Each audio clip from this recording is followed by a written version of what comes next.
Hello everyone and welcome back to another episode of OpenFront.io. This is Enzo and today we're doing a tutorial on version 24 of the game. So in this video, I'm going to walk you through all the different tips, tricks, and mechanics and things you need to know to dominate on this update. So to get things started, you can see in the bottom left that I've put my basically attack ratio here, which is the percentage of my population that I'm sending out to 30%. What I like to do at the start is I like to space out 30% attacks every little bit. You can kind of take note of when I'm attacking. Some people do a little bit less, but that's okay. In terms of my spawn, if I hit spacebar, you can see the terrain. I spawned in this kind of bigger pocket, and I also spawned on a coastline, which is really important for the version 24 meta.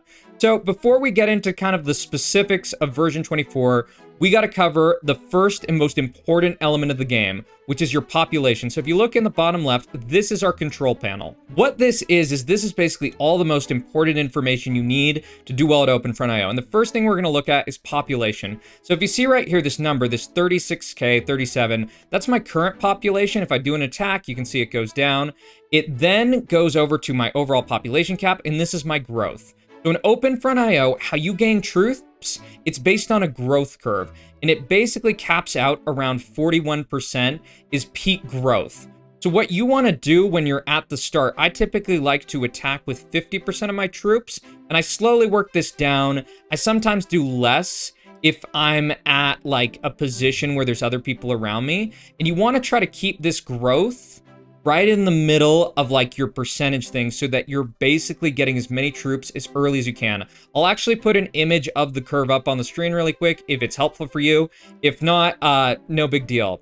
So besides this, when you're taking bots, you're going to want to start doing 50% attacks at the start is kind of my vibe. You can do less. And the other thing you want to do is you want to try to do annexation. So if you don't know, you surround a bot and open front, which are these type of things right here without a flag. You can take them in one hit, and that can give you a huge efficiency boost. So when you're taking these other bots, which I'll just tell you one other trick too, is that the attack speed, it caps out at 2 times the troops of the defending troops. You can see right here in the bottom left, I have 33K troops in this. If you want to do more micro, you could reduce this down to like 26K, because I'm going to lose some of the attacks, and that's max speed. So that is a good way to get moving really quickly. And you want to take the bots first, which are all these things like Spanish Throng, Buganda Queendom, and then you got nations right here. Like if you look in the top right, what you can see is basically the information panel of like the nation, defending troops, all this other information about them. And you can see there's a bot here. And the difference between bots and nations is that these are stronger. They're going to be stronger in the games you play. And the bots are what you want to take first before everything. So do that. Now, all this said, at the start, you're going to be annexing stuff, you're going to be taking bots, you're going to be using basically your workers and your population really efficiently because you've watched this video. And the first thing you want to do on version 24, get up a port. Early port is the absolute meta on this version. What happens is, once you get up a port, you start getting out these trade chips. If you don't know how trade chips works, basically the farther they travel, the more gold you get. And the amount of gold you get in the early game from one port is completely ridiculous. It makes the type of calculations of like if you try to choose an inland spawn, like over here, say, a lot tougher because you have to be able to get sea access to have a chance long-term in open front. So besides that, you want to get up your port, and then you want to get up cities. So you can see right here, opening this menu, first city, 125K. If you look in the bottom left, this is going to up my population by 25K. We can even do one more. Generally, for placement of these, you want to put them in the center of your territory. Basically, you're looking for the most defensible position possible. You don't want to put them right on borders with people. Like putting one right here with Belarus is probably a bad idea. You do not want to put them close to each other because those could get bombed later. And you also want to have a little bit of a bias if we open up this for mountains and further away from coastlines where there can be boated. So if we look at, none of these nations are really that big that they have much area, but this placement, it's okay. It's probably not enough to be atom bombed and get a 2-for-1. But it's still pretty close. But I think it's decent, all things considered.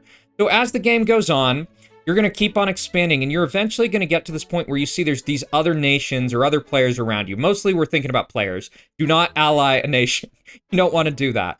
And you want to start thinking about which one of these nations looks, or which one of these players looks strong, and you want to consider your early alliances. Let's pretend Finland is strong. I mean, they are a little bit closer to like our port right here. That's the kind of thing you can think in. Belarus is actually like a really good target because they have 2 cities right on the border. You don't put your infrastructure on the border. Do you want to get some of these alliances just to kind of get a little bit safer at the start? And you can see right here, you go through the information tab, that you can see the alliance expiration, and you want to pay a ton of attention to that. You need to be conscious of when your alliances are going in and out.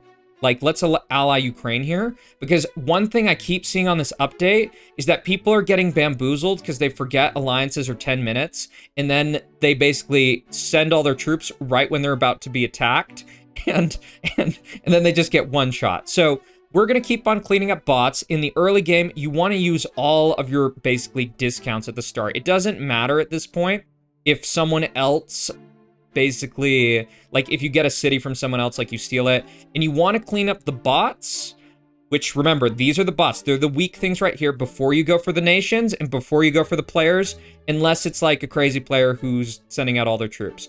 So we're going to keep doing that. We're going to get out some more of these ports, and we're going to talk about a few other things, which are warships. I'm going to get out 2 right here.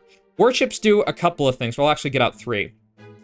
First off, they fight other warships. So 1v1, both of them are going to go down. Try not... Oh, actually, we just got in one more shot, so we survive. They take out other warships.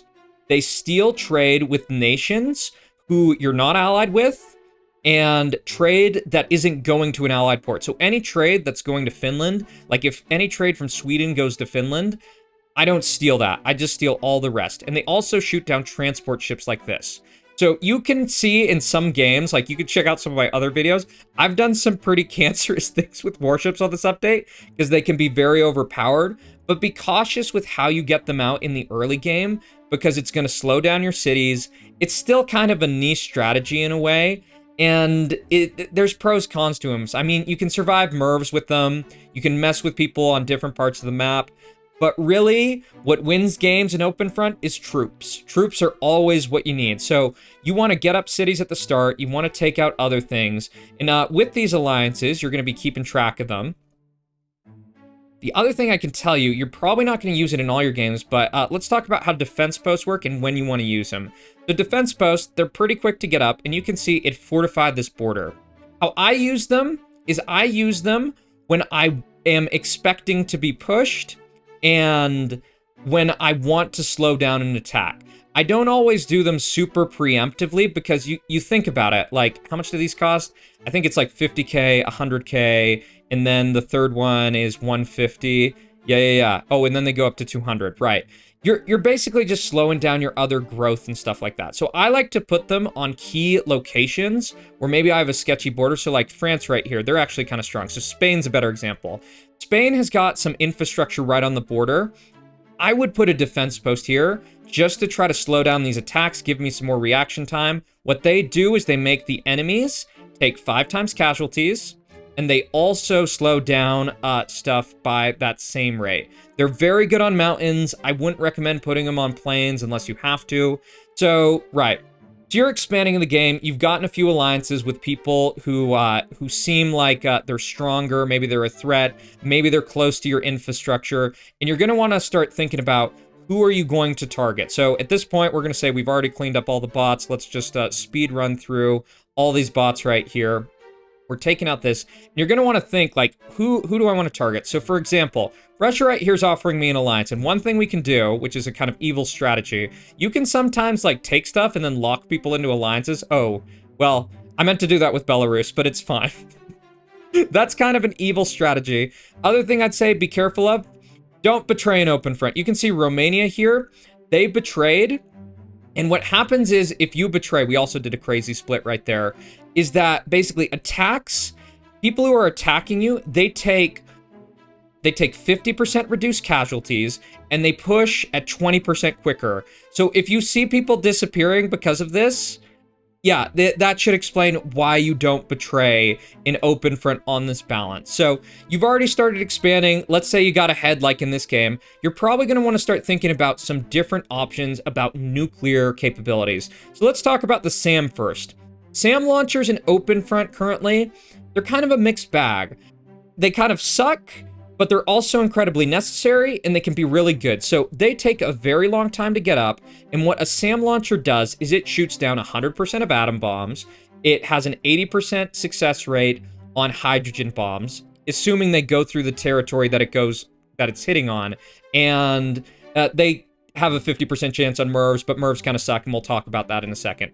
So generally when I'm putting these down, I like to put them down in kind of key parts of my base that are maybe a little bit more vulnerable. So sometimes in OpenFront, you might take someone's base, like Turkey right here, who has put all their eggs in one basket. Let's say they've leveled up some stuff, like they've leveled up some cities, because they're like, I love levels.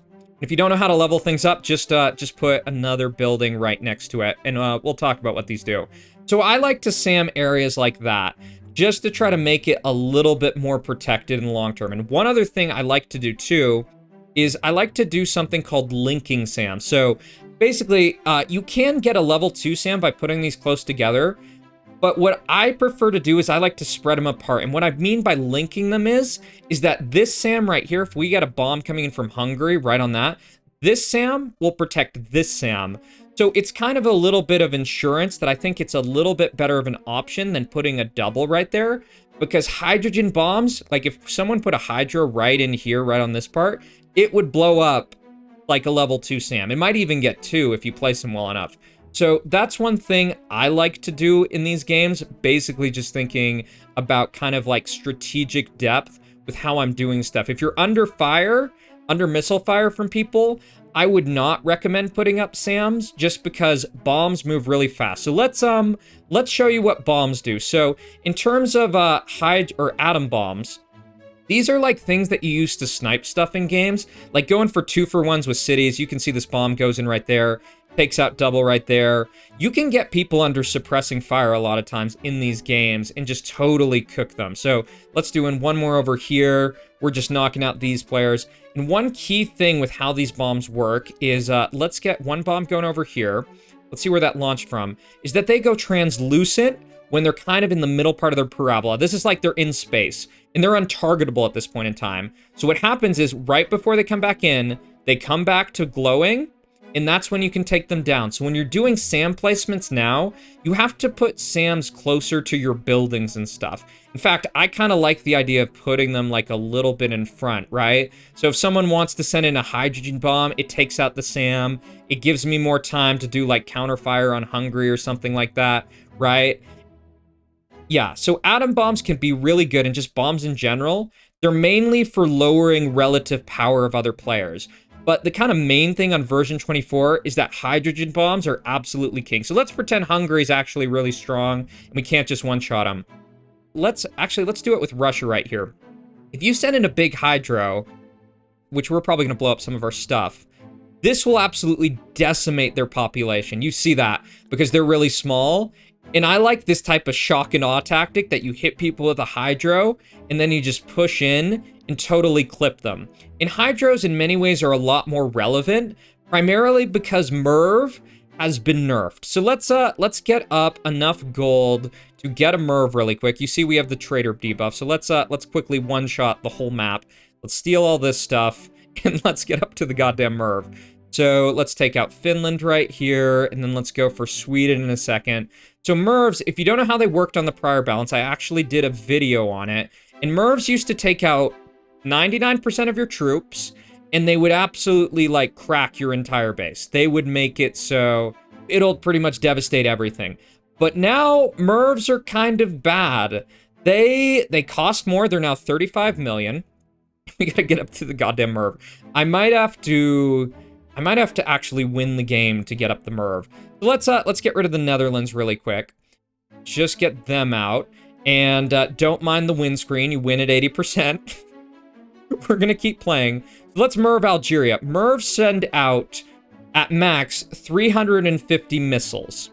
And they totally now clip your population. They kind of like Swiss cheese your base. So better thing to do is send nerfs from the top of the map.